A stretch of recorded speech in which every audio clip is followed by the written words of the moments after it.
Welcome to Frontline Bookshelf. B.R. Ambedkar was many things. He was the chief architect of the Indian Constitution, a Dalit leader, a Buddhist. He was a politician, an activist, a philosopher.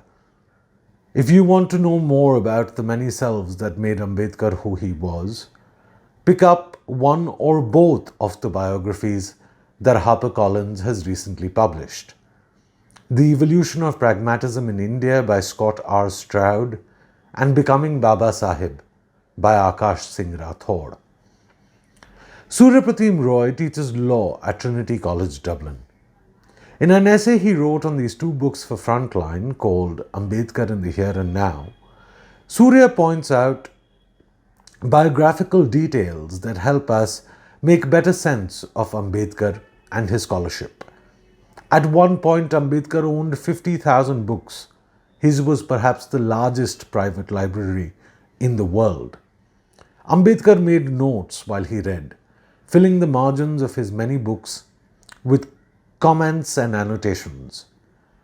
After the partition, the text of the Constitution came to accommodate Hindu interests, and Ambedkar, the primary draftsman of this document, came to view himself as a hack who had helped build a burning house. Surya writes about how Ambedkar went to Columbia University in 1913 and studied with John Dewey, perhaps the most influential philosopher of his day.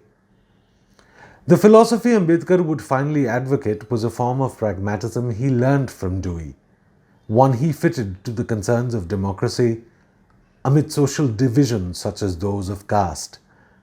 In a letter he wrote to his wife, Ambedkar said, "I owe all my intellectual life to Professor Dewey."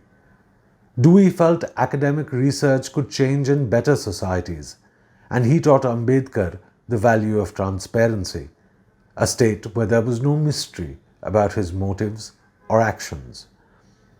While Stroud examines pragmatism's influence on the philosophical ideas that underpinned Ambedkar's fight against caste oppression, Aakash Singh Rathore details the courage that fueled his activism.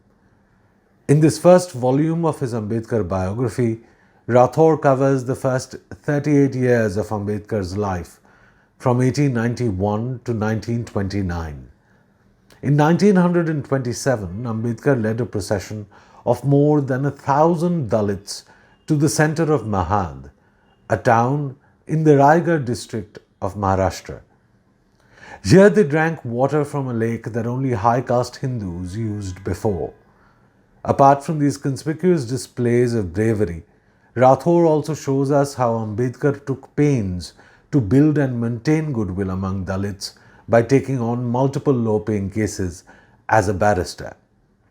He also shows how Ambedkar remained in the public eye through the setting up and editing of newspapers.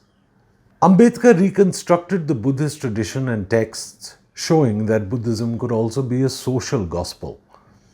On October 14, 1956, just weeks before he died, Ambedkar led one of the world's largest voluntary mass conversions, where 5 lakh Dalits in Nagpur converted to Buddhism. Rather than focus on the Four Noble Truths, Ambedkar foregrounded poverty and injustice. Surya shows us how, for Ambedkar, a philosopher of democracy, the removal of social suffering came before all else. If you want to watch more videos such as this, follow Frontline and its many social media handles.